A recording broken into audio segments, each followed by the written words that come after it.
کاروبار ورو روان دی وضعیت ښه دی انشاءالله بس هر سړی دوکانونه خلاص کړو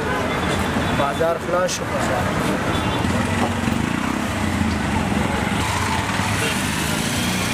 راغلی یم خپل کیلې ختم خلک راځي خپل کار روزګار کوي خبره نشته وضعیت ښه دی